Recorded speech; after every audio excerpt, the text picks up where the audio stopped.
Aquí con Copilot acerca de, rápidamente, Jorge Luis Borges. Y dice así, bueno, lo que nos dice es, Jorge Luis Borges fue un escritor, poeta y ensayista argentino, nacido el 24 de agosto de 1899 en Buenos Aires. Es considerado uno de los escritores más importantes del siglo XX, y yo diría que de todos los siglos, conocido por su influencia en la literatura universal, especialmente en los géneros de ficción fantástica, filosofía y realismo mágico. Entre sus obras más destacadas se encuentran Ficciones y El Aleph, de 1949, El Aleph, y Ficciones de 1944, que son colecciones de cuentos que exploran temas complejos como laberintos, espejos, bibliotecas y realidades infinitas. El estilo único de Borges a menudo mezcla la realidad con la ficción, creando una rica trama de narrativas intelectuales e imaginativas. Si ficción le ponemos al conocimiento cabalístico, pues profundo, profundo e iluminado, ¿no? Esto fue en Copilot. Yo creo que si buscamos en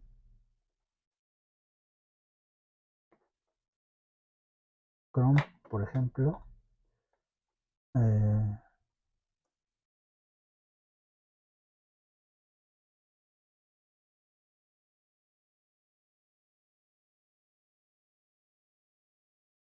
¿cuál es la obra? ¿Qué fue lo más importante? Pues siempre será.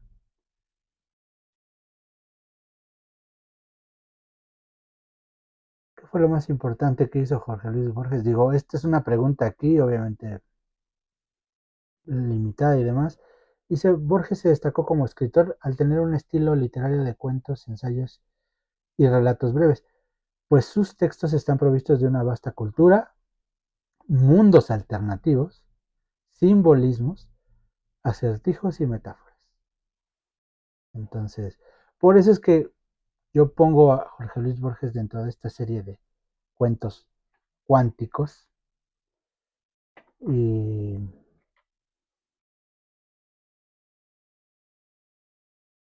y esto nos lo corrobora, ¿no? Entonces, no recuerdo en qué parte vi la escrito parte de esta historia que les mencionaba de que cuando pierde la vista es cuando más prolífico se vuelve. Entonces, lo, lo cuántico, lo cabalístico, es lo que quiero presentar de él. Y bueno, y regresando al tema de las Parashat, Zohar era concepto y, bueno, tener claro el concepto detrás de la historia de la esclavitud de Egipto y del exilio, es el tema de que nuestra alma pueda, pueda realmente gobernar sobre el cuerpo animal en el que encarnó. Entonces, sigamos, sigamos conociéndonos a nosotros mismos. Gracias, por favor, vayan a las a lo que está escrito en los comentarios, ¿no? A las cabal aplicada y por ahí también voy a buscar poner algo de Zunzunegui para que también desde su punto de vista humanista e historiador, humanista histórico, nos, nos hagan ver que esos mundos alternativos y ese lenguaje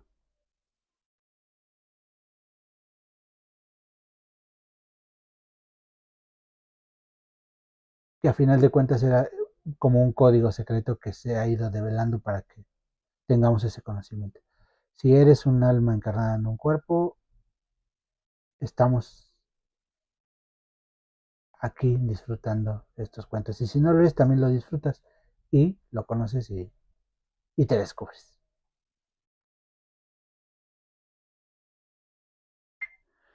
La candente mañana de febrero en que Beatriz Viterbo murió, después de una imperiosa agonía que no se rebajó un solo instante ni al sentimentalismo ni al miedo, noté que las carteleras de fierro de la Plaza Constitución habían renovado no sé qué aviso de cigarrillos rubios.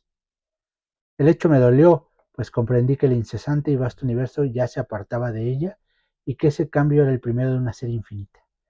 Cambiará el universo, pero yo no, pensé con melancólica vanidad. Alguna vez, lo sé, mi vana devoción la había exasperado. Muerta yo podía consagrarme a su memoria, sin esperanza, pero también sin humillación. Consideré que el 30 de abril era su cumpleaños. Visitar ese día la casa de la calle Garay para saludar a su padre y a Carlos Argentino Daneri, su primo hermano, era un acto cortés, irreprochable, tal vez ineludible. De nuevo aguardaría en el crepúsculo de la abarrotada salita. De nuevo estudiaría las circunstancias de sus muchos retratos. Beatriz Viterbo, de perfil, en colores. Beatriz con antifaz en los carnavales de 1921. La primera comunión de Beatriz. Beatriz, el día de su boda con Roberto Alessandri. Beatriz, un poco después del divorcio, en un almuerzo del Club Hípico. Beatriz en Quilmes, con Delia San Marco Porcel y Carlos Argentino. Beatriz con el pequinés que le regaló Villegas a Edo. Beatriz de frente y de tres cuartos. Sonriendo, la mano en el mentón. No estaría obligado, como otras veces, a justificar mi presencia con módicas ofrendas de libros cuyas páginas, finalmente, aprendí a cortar para no comprobar, meses después, que estaban intactos.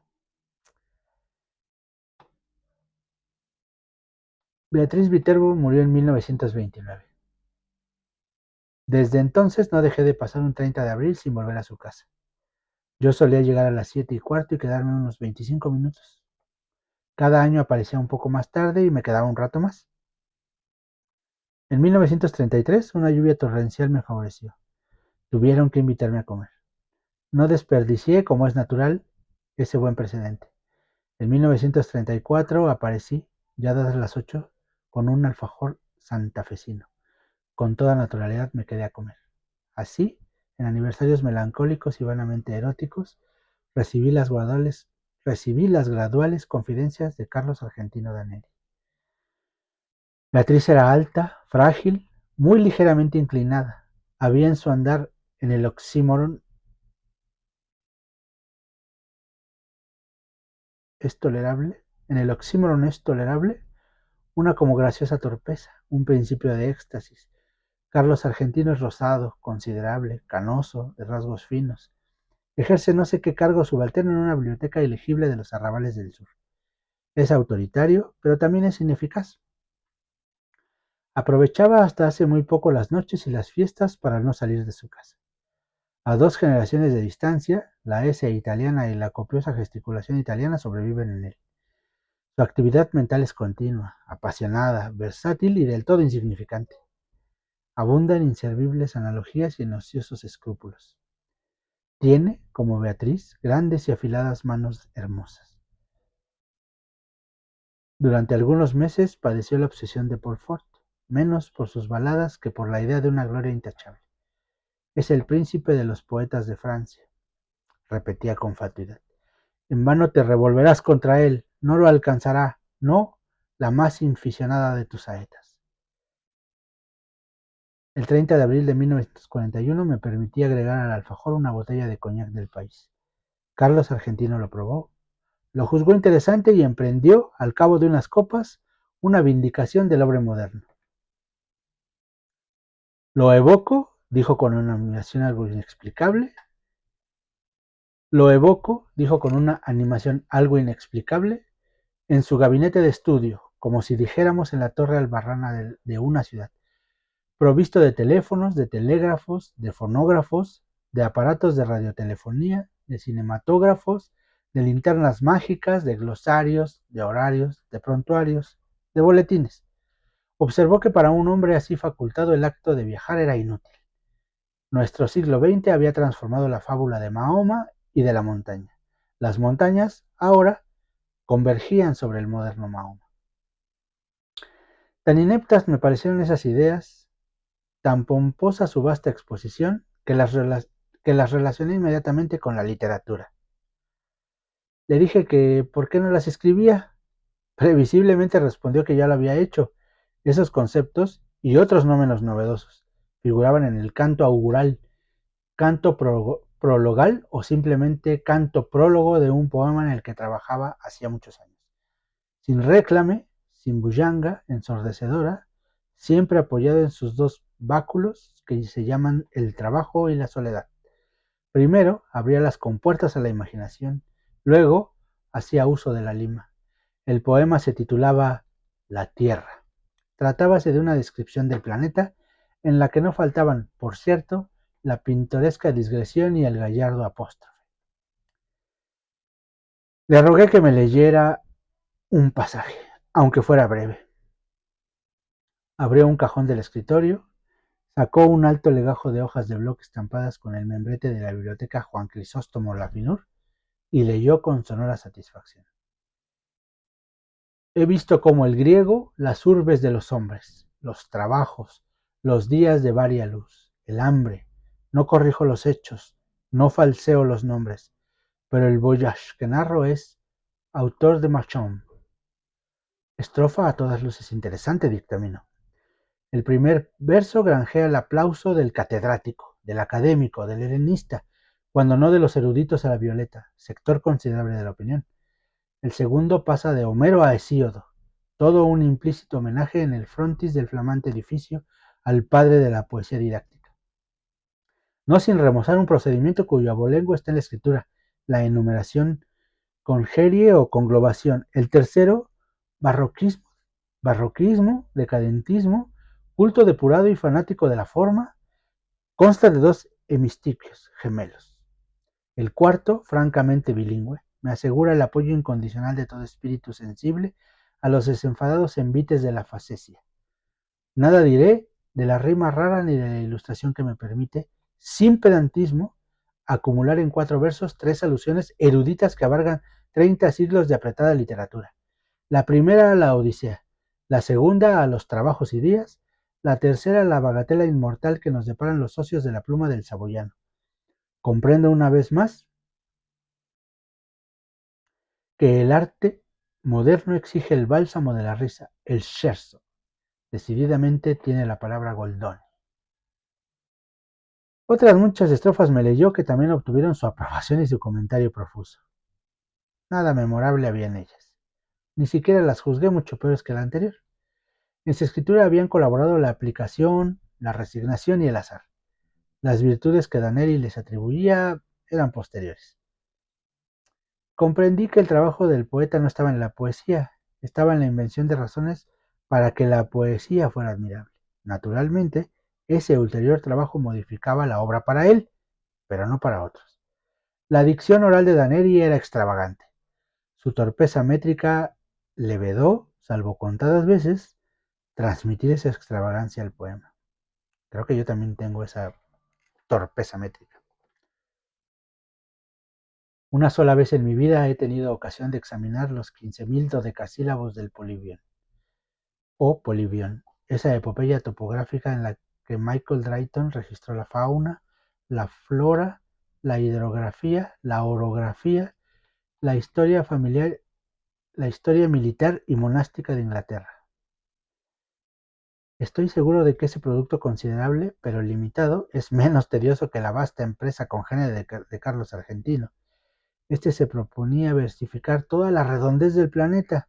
En 1941 ya había despachado unas hectáreas del estado de Queensland, más de 1 kilómetro del curso del Ob, un gasómetro al norte de Veracruz, las principales casas de comercio de la parroquia de la Concepción, la quinta de Mariana de Cambeseres de Alvea de la calle 11 de septiembre, en Belgrano, y un establecimiento de baños turcos no lejos del acreditado Acuario de Brighton. Me leyó ciertos laboriosos paisajes de la zona australiana de su poema. Esos largos informes alejandrinos carecían de la relativa agitación del prefacio. Copio una estrofa. Sepan, a manderecha del poste rutinario, viniendo claro está desde el nor-noreste, se aburre una osamenta. color blanquiceleste, que da al corral de ovejas catadura de osario. Dos audacias, gritó con exultación.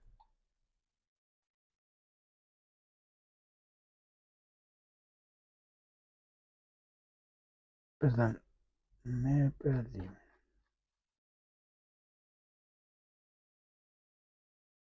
Dos audacias, gritó con exultación, rescatadas, te oigo muscullar por el éxito. Lo admito, lo admito. Una, el epíteto rutinario que certeramente denuncia en pozón el inevitable tedio inherente a las faenas pastoriles y agrícolas, tedio que ni en las geórgicas ni nuestro ya laureado don Segundo se atrevieron jamás a denunciar así, al rojo vivo. Otra, el enérgico prosaísmo se aburre una osamenta, que el melindroso querrá excomulgar con horror, pero que apreciará más que su vida el crítico de gusto viril. Todo el verso, por lo demás, es de muy subidos quilates. El segundo hemistiquio entabla animadísima charla con el lector. Se adelanta a su viva curiosidad. Le pone una pregunta en la boca y la satisface. Al instante, el segundo hemistiquio entabla animadísima charla con el lector, se adelanta a su viva curiosidad, le pone una pregunta en la boca y la satisface al instante. ¿Y qué me dices de ese hallazgo blanquiceleste? El pintoresco neologismo sugiere el cielo, que es un factor importantísimo del paisaje australiano. Sin esa evocación, resultarían demasiadas sombrías las tintas del boceto y el lector se vería compelido a cerrar el volumen, herida en lo más íntimo el alma de incurable y negra melancolía. Hacia la medianoche me despedí. 2 domingos después, Daneri me llamó por teléfono. Entiendo que por primera vez en la vida. Me propuso que nos reuniéramos a las 4 para tomar juntos la leche en el contiguo salón bar que el progresismo de Zunino y de Zungri, los propietarios de mi casa, recordarás, inaugura en la esquina, confitería que te importará conocer. Acepté con más resignación que entusiasmo. Nos fue difícil encontrar mesa. El salón bar, inexorablemente moderno, era apenas un poco menos atroz que mis previsiones. En las mesas vecinas, el excitado público mencionaba las sumas invertidas sin regatear por Zunino y por Zungri. Carlos Argentino fingió asombrarse de no sé qué primores de la instalación de la luz, que sin duda ya conocía, y me dijo con cierta severidad: mal de tu grado habrás de reconocer que este local se pregona con los más encopetados de flores. Me releyó después 4 o 5 páginas del poema. Las había corregido según un depravado principio de ostentación verbal. Donde antes escribió azulado, ahora abundaba el azulino, azulenco y hasta azulillo. La palabra lechoso no era bastante fea para él. En la impetuosa descripción de un lavadero de lanas, prefería lactario, lacticinoso, lactescente, lechal. Denostó con amargura a los críticos. Luego, más benigno, los equiparó a esas personas que no disponen de metales preciosos ni tampoco de prensas de vapor. Perdón. Denostó con amargura a los críticos. Luego, más benigno, los equiparó a esas personas que no disponen de metales preciosos ni tampoco de prensas de vapor, laminadores y ácidos sulfúricos para la acuñación de tesoros, pero que pueden indicar a los otros el sitio de un tesoro. Acto continuo, censuró la prologamanía de la que ya hizo mofa, en la donosa prefación del Quijote, el príncipe de los ingenios. Admitió, sin embargo, que en la portada de la nueva obra convenía el prólogo vistoso, el espaldarazo firmado por el plumífero de Garra, de fuste. Agregó que pensaba publicar los cantos iniciales de su poema. Comprendí entonces la singular invitación telefónica. El hombre iba a pedirme que prologara su pedantesco fárrago. Mi temor resultó infundado.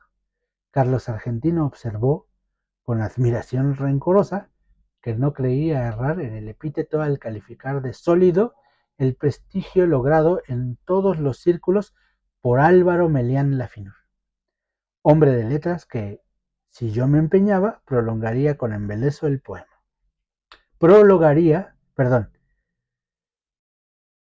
Argentino observó con admiración rencorosa que no creía errar en el epíteto al calificar de sólido el prestigio logrado en todos los círculos por Álvaro Melián Lafinur, hombre de letras que, si yo me empeñaba, prologaría con embeleso el poema, su poema. Para evitar el más imperdonable de los fracasos, yo tenía que hacerme portavoz de dos méritos inconcusos: la perfección formal y el rigor científico, porque ese dilatado jardín de tropos, de figuras, de galanuras, no tolera un solo detalle que no confirme la severa verdad. Agregó que Beatriz siempre se había distraído con Álvaro. Asentí, profusamente asentí. Aclaré para mayor verosimilitud que no hablaría el lunes con Álvaro, sino el jueves, en la pequeña cena que suele coronar toda reunión del club de escritores. No hay tales cenas, pero es irrefutable que las reuniones tienen lugar los jueves, hecho que Carlos Argentino Daneri podía comprobar en los diarios y que dotaba de cierta realidad a la frase. Dije, entre adivinatorio y sagaz, que antes de abordar el tema del prólogo, describiría el curioso plan de la obra. Nos despedimos. Al doblar por Bernardo de Irigoyen, encaré con toda imparcialidad los porvenires que me quedaban. A. Hablar con Álvaro y decirle que el primo hermano aquel de Beatriz, ese eufemismo explicativo me permitiría nombrarla, había elaborado un poema que parecía dilatar hasta lo infinito las posibilidades de la cacofonía y del caos. B. No hablar con Álvaro. Preví lúcidamente que mi desidia optaría por B. A partir del viernes a primera hora empezó a inquietarme el teléfono. Me indignaba que ese instrumento que algún día produjo la irrecuperable voz de Beatriz pudiera rebajarse a receptáculo de las inútiles y quizá coléricas quejas de ese engañado Carlos Argentino Daneri. Felizmente nada ocurrió, salvo el rencor inevitable que me inspiró aquel hombre que me había impuesto una delicada gestión y luego me olvidaba. El teléfono perdió sus terrores, pero a fines de octubre Carlos Argentino me habló. Estaba agitadísimo. No identifiqué su voz al principio. Con tristeza y con ira balbuceó que esos ilimitados Zunino y Zungri, so pretexto de ampliar su desaforada confitería, iban a demoler su casa. La casa de mis padres, mi casa, la vieja casa inveterada de la calle Garay, repitió, quizá olvidando su pesar en la melodía. No me resultó muy difícil compartir su congoja. Ya cumplidos los 40 años, todo cambio es un símbolo detestable del paisaje o del pasaje del tiempo. Además, se trataba de una casa que para mí aludía infinitamente a Beatriz. Quise aclarar este delicadísimo rasgo. Mi interlocutor no me oyó. Dijo que si Zunino y Zungri persistían en ese propósito absurdo, el doctor Zunni, su abogado, los demandaría ipso facto por daños y prejuicios y los obligaría a abonar 100.000 nacionales. El nombre de Zunni me impresionó. Su bufete en Cáceres y Tacuarí, es de una seriedad proverbial. Interrogué si éste se había encargado ya del asunto. Daneri dijo que le hablaría esa misma tarde. Vaciló y con esa voz llana, impersonal, a que solemos recurrir para confiar algo muy íntimo, dijo que para terminar el poema le era indispensable la casa, pues en un ángulo del sótano había un aleph. Aclaró que un aleph es uno de los puntos del espacio que contiene todos los puntos. Está en el sótano del comedor, explicó aligerada su dicción por la angustia. Es mío, yo lo descubrí en la niñez, antes de la edad escolar. La escalera del sótano es empinada. Mis tíos me tenían prohibido el descenso, pero alguien dijo que había un mundo en el sótano. Se refería, lo supe después, a un baúl, pero yo entendí que había un mundo. Bajé secretamente, rodé por la escalera vedada, caí. Al abrir los ojos, vi el aleph. ¿El aleph?, repetí. Sí, el lugar donde están, sin confundirse, todos los lugares del orbe, vistos desde todos los ángulos. A nadie revelé mi descubrimiento, pero volví. El niño no podía comprender que le fuera deparado ese privilegio para que el hombre burilara el poema. No me despojarán Sunino y Sungri. No y 1000 veces no. Código en mano, el doctor Sunni probará que es inajenable mi Aleph. Traté de razonar, pero ¿no es muy oscuro el sótano? La verdad no penetra en un entendimiento rebelde. Si todos los lugares de la Tierra están en el Aleph, ahí estarán todas las luminarias, todas las lámparas, todos los veneros de luz. Iré a verlo inmediatamente. Corté antes de que pudiera emitir una prohibición. Basta el conocimiento de un hecho para percibir en el acto una serie de rasgos confirmatorios, antes insospechados. Me asombró no haber comprendido hasta ese momento que Carlos Argentino era un loco. Todos esos Viterbo, por lo demás. Beatriz. Yo mismo suelo repetirlo. Era una mujer, una niña de una clarividencia casi impecable, pero había en ella negligencias, distracciones, desdenes, verdaderas crueldades, que tal vez reclamaban una explicación patológica. La locura de Carlos Argentino me colmó de maligna felicidad. Íntimamente siempre nos habíamos detestado. En la calle Garay, la sirvienta me dijo que tuviera la bondad de esperar. El niño estaba, como siempre, en el sótano, revelando fotografías. Junto al jarrón sin una flor, en el piano inútil, sonreía, más intemporal que anacrónico, el gran retrato de Beatriz en torpes colores. No podía vernos nada, no podía vernos nadie. En una desesperación de ternura, me aproximé al retrato y le dije, Beatriz, Beatriz Elena, Beatriz Elena Viterbo, Beatriz querida, Beatriz perdida para siempre. Soy yo, soy Borges. Carlos entró un poco después. Habló con sequedad. Comprendí que no era capaz de otro pensamiento que el de la perdición del alio. Una copita del pseudo coñac, ordenó, y te zampuzarás en el sótano. Ya sabes, el decúbito dorsal es indispensable. También lo son la oscuridad, la inmovilidad, cierta acomodación ocular. Te acuestas en el piso de baldosas y fijas los ojos en el 19º escalón de la pertinente escalera. Me voy. Bajo la trampa y te quedas solo. Algún roedor te mete miedo. Fácil empresa. A los pocos minutos ves el Aleph, el microcosmos de alquimistas y cabalistas. Nuestro concreto amigo proverbial, el multum in parvo. Ya en el comedor agregó.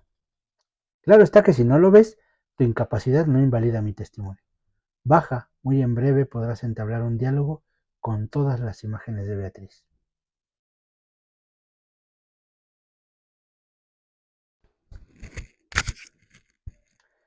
Bajé con rapidez, harto de sus palabras insustanciales.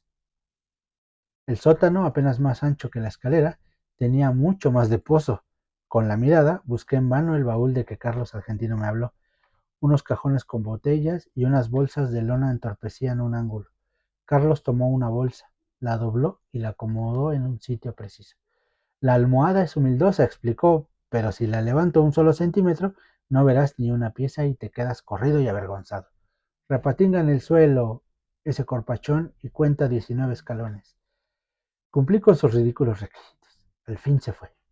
Cerró cautelosamente la trampa. La oscuridad, pese a una endija que después distinguí, pudo parecerme total.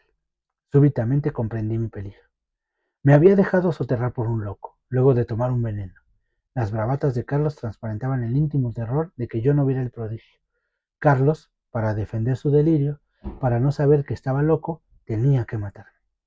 Sentí un confuso malestar que traté de atribuir a la rigidez y no a la operación de un narcótico. Cerré los ojos, los abrí, entonces vi el Aleph.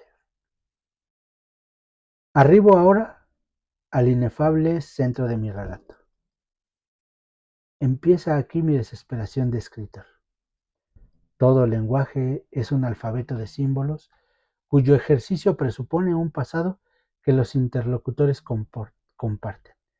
¿Cómo transmitir a los otros el infinito Aleph, que mi temerosa memoria apenas abarca? Los místicos, en análogo trance, prodigan los emblemas para significar la divinidad. Un persa habla de un pájaro que de algún modo es todos los pájaros. Alanus de Insulis de una esfera cuyo centro está en todas partes y la circunferencia en ninguna. Ezequiel, de un ángel de 4 caras que a un tiempo se dirige al oriente y al occidente, al norte y al sur. No en vano rememoro esas inconcebibles analogías. Alguna relación tienen con el Aleph.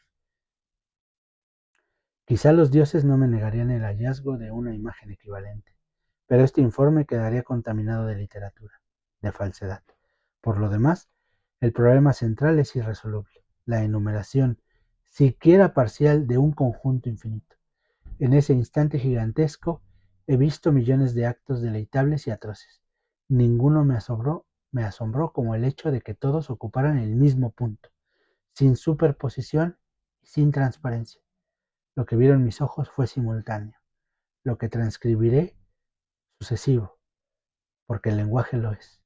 Algo, sin embargo, recogeré.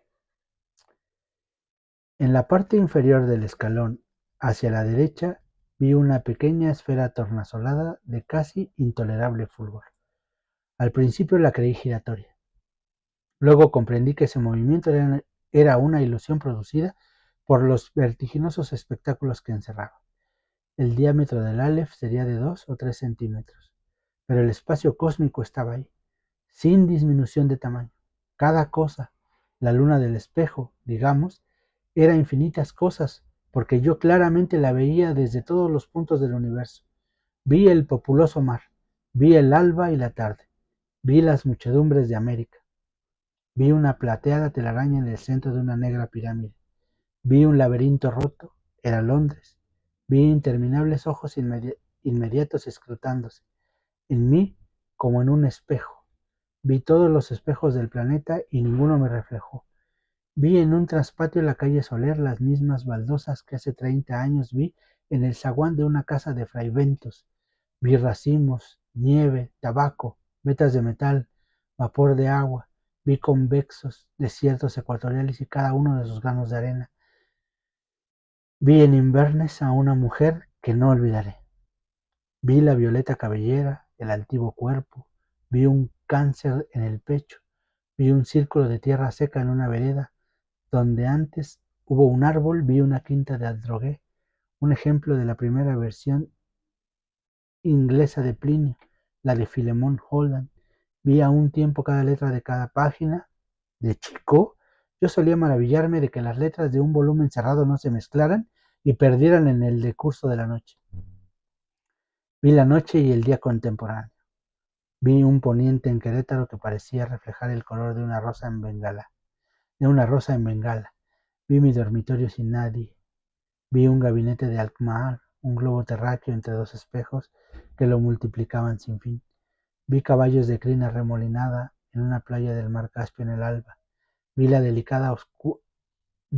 delicada osatura de una mano. Vi a los sobrevivientes de una batalla enviando tarjetas postales. Vi en un escaparate de Mirzapur una baraja española. Vi las sombras oblicuas de unos helechos en el suelo de un invernáculo. Vi tigres, émbolos, bisontes, marejadas y ejércitos. Vi todas las hormigas que hay en la tierra. Vi un astrolabio persa. Vi en un cajón del escritorio, y la letra me hizo temblar, cartas obscenas, increíbles, precisas, que Beatriz había dirigido a Carlos Argentino. Vi un adorado monumento en la Chacarita. Vi la reliquia atroz de lo que deliciosamente había sido Beatriz Viterbo. Vi la circulación de mi oscura sangre. Vi el engranaje del amor y la modificación de la muerte. Vi el Aleph, desde todos los puntos. Vi el Aleph, la tierra, y en la tierra otra vez el Aleph, y el Aleph la tierra, y en el Aleph la tierra.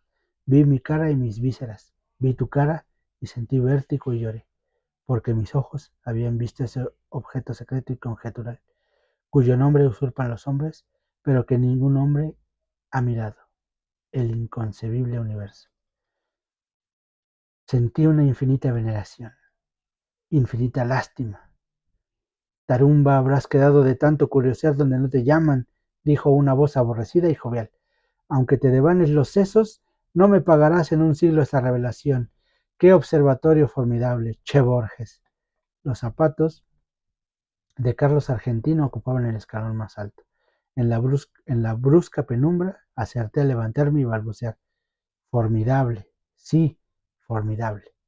La indiferencia de mi voz me extrañó.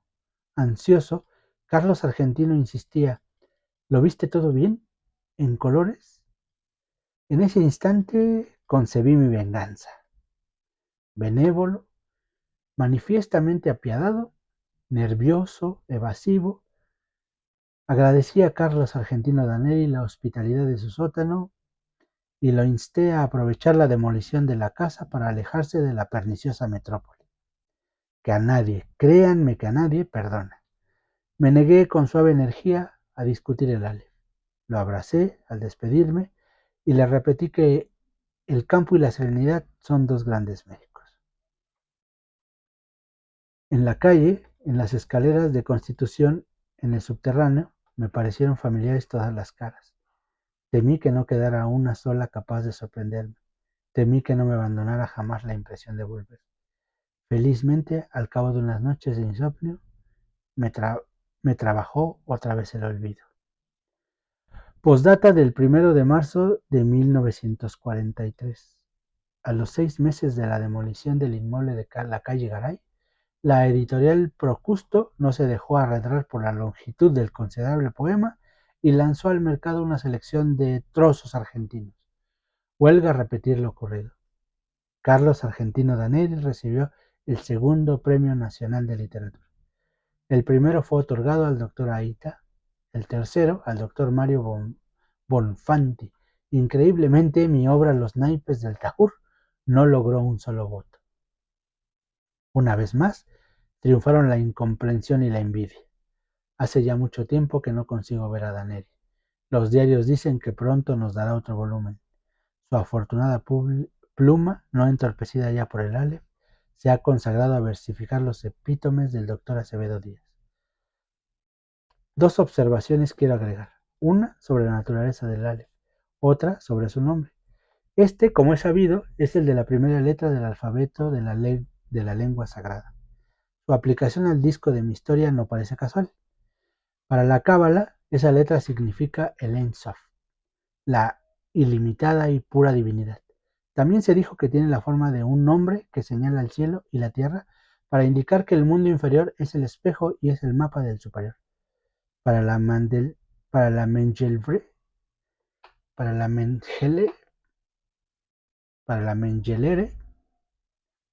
no sé cómo decirlo, es el símbolo de los números transfinitos, en los que el todo no es mayor que alguna de las partes.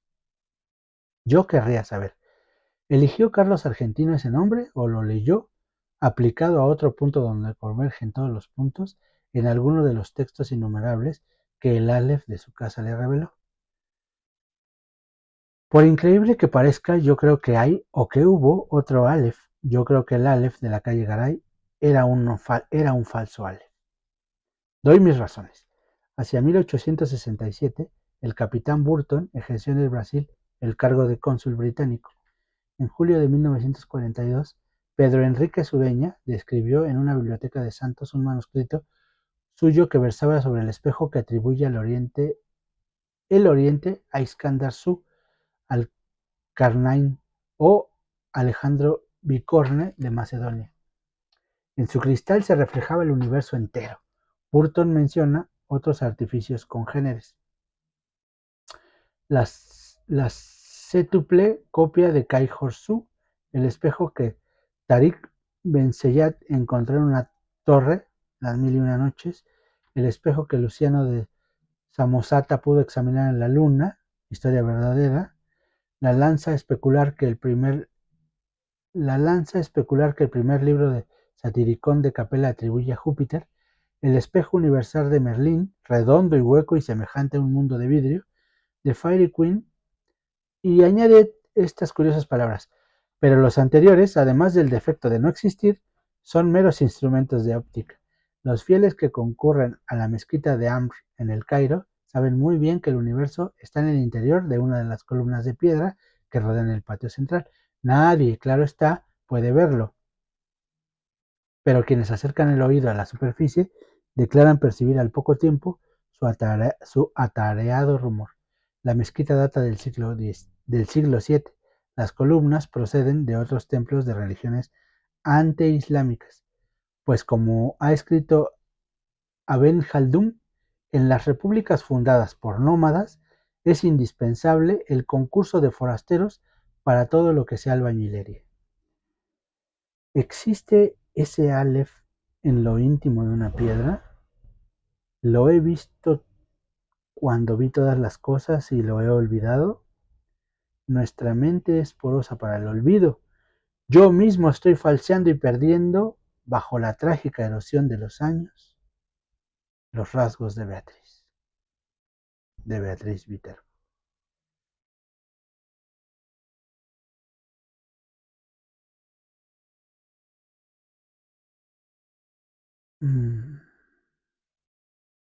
Jorge Luis Borges, el Ale. Tenemos aquí un tema en el que yo creo que yo estoy entendiendo que Jorge Luis Borges, cabalista, conectado,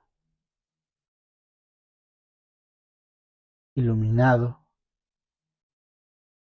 es el mismo Carlos Argentino Daneri, y los escritos de Carlos Argentino son los escritos literal de la literatura de Jorge Luis Borges, viéndose antes de su iluminación y su conexión. Todo es fútil,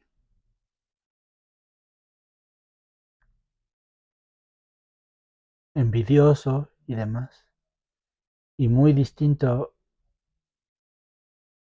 a lo que es la conexión con el Ein Sof, o la visión, unificación con el Ein Sof. Tomando en cuenta que Jorge Luis Borges pierde la vista, y cuando pierde la vista, según tengo entendido, pero lo voy a averiguar y lo voy a complementar aquí, es cuando más tiene esa conexión y esa visión tan cabalista, no sé de antes, pero un maestro, un mensajero, profeta, gran escritor, gran charlador, me comentan, me han escuchado su maestría. Gracias Latinoamérica, gracias Jorge Luis Borges, gracias cabalistas, gracias cabala aplicada. Aprovechemos la semana y la energía de la Parashá Era y el éxodo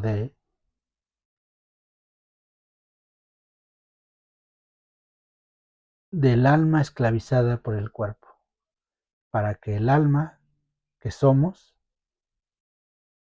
gobierne sobre el cuerpo y nos permita tener la experiencia divina del Dios que es, del Dios que somos, que todo es uno, que todos somos uno.